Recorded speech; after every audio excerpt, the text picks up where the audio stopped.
Stadion Molineux malam itu sebenarnya sudah siap menjadi panggung pesta bagi Arsenal. Di bawah sorotan lampu yang tajam, ada sebuah keyakinan besar bahwa musim ini adalah saatnya meriam London melepaskan diri dari segala beban masa lalu. Sejak peluit pertama ditiupkan, atmosfer pertandingan sangat memihak pada tim tamu. Mereka datang sebagai penguasa klasemen, membawa harapan jutaan pendukung yang sudah merindukan gelar juara selama 2 dekade. Di atas lapangan, perbedaan kelas antara pemuncak liga dan tim juru kunci terlihat nyata lewat aliran bola yang rapi dan tekanan tanpa henti dari anak asuh Mikel Arteta. Pertandingan baru berjalan 5 menit ketika Bukayo Saka langsung memberikan bukti kualitasnya. Menempati posisi baru sebagai gelandang serang, Saka menunjukkan kelasnya dengan menyambar umpan terukur Declan Rice. Sundulan akuratnya bersarang rendah ke gawang Josesa dan seketika membungkam tribun tuan rumah. Dominasi Arsenal di babak pertama berada di level yang sangat tinggi. Dengan statistik penguasaan bola menyentuh 84%, mereka seolah sedang melakukan sesi latihan umpan pendek di markas Wolverhampton Wanderers.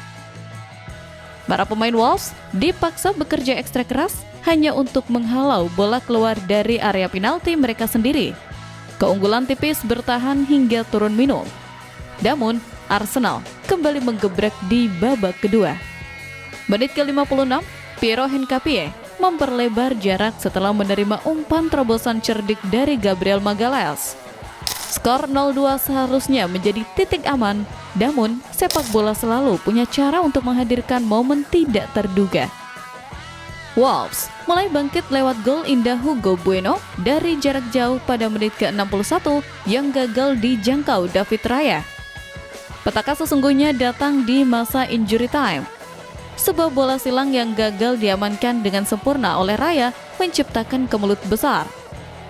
Bola liar yang mengenai Ricardo Calafiori justru masuk ke gawang sendiri, mengubah kedudukan menjadi 2-2 tepat sebelum laga usai. Kegagalan mempertahankan keunggulan 2 gol ini terasa sangat menyakitkan bagi Arsenal yang sedang berjuang di jalur juara. Meskipun mereka masih duduk di puncak klasemen dengan 58 poin, hasil imbang melawan tim dasar klasemen menjadi sinyal bahwa fokus di menit-menit akhir masih menjadi masalah besar yang harus segera dibenahi. Kehilangan poin krusial seperti ini bisa berdampak pada mentalitas tim dalam menghadapi tekanan berat di sisa musim. Persaingan memperebutkan mahkota juara Premier League musim 2025-2026 kini memang mengerucut pada 2 klub utama. Dengan menyisakan 12 laga, Arsenal dan Manchester City menjadi 2 kuda pacu utama dalam perebutan gelar. Sementara itu, tim lain seperti Aston Villa berada di posisi ketiga sebagai pesaing terdekat, sedangkan Liverpool masih berusaha memperbaiki posisi mereka di luar 5 besar. Kondisi ini membuat posisi Arsenal tetap kuat karena masih memimpin klasemen sementara, meskipun Manchester City terus membayangi di urutan kedua dengan selisih poin yang tipis. Momentum musim ini dianggap sebagai waktu yang tepat bagi The Gunners untuk mengakhiri penantian gelar Liga sejak tahun 2004. Dukungan pun mengalir, salah satunya dari legenda Manchester United, Rio Ferdinand. Ia menyatakan dukungannya agar klub besutan Mikel Arteta ini menjadi pemenang Premier League musim ini.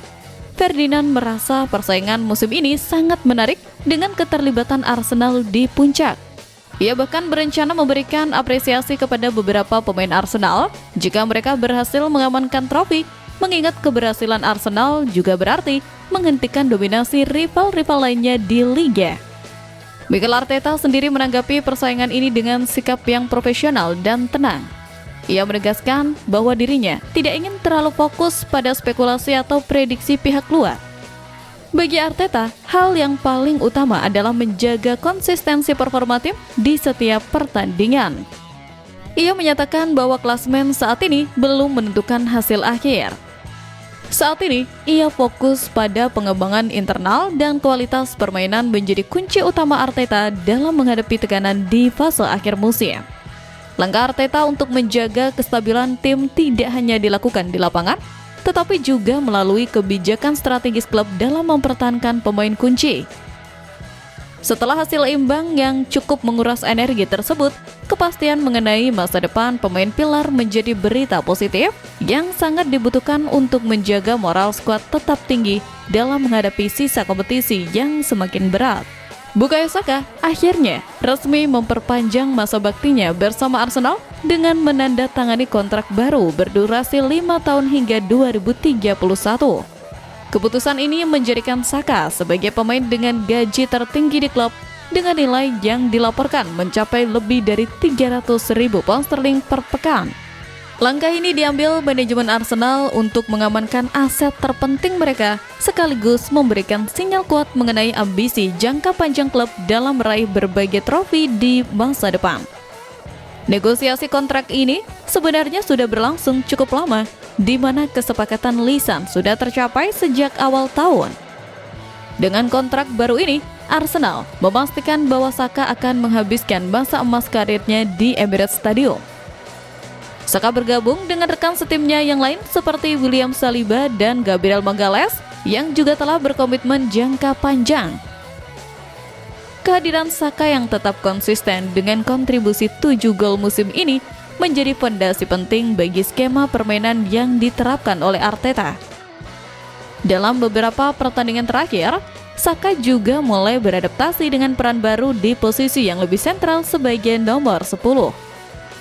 Arteta menilai bahwa Saka sangat menyukai tantangan baru ini dan mampu merespon instruksi taktis dengan sangat baik. Perubahan peran ini diharapkan bisa memberikan dimensi baru bagi serangan Arsenal di sisa musim. Dengan kepastian masa depan sang bintang, kini seluruh elemen klub bisa kembali fokus pada target utama mereka di Premier League, Liga Champions, dan kompetisi piala domestik lainnya. Saka kini memikul tanggung jawab besar sebagai pemimpin baru di lapangan hijau. Mengingat performanya yang stabil dan pengaruhnya yang besar di ruang ganti, kontrak baru ini adalah investasi yang masuk akal bagi masa depan klub.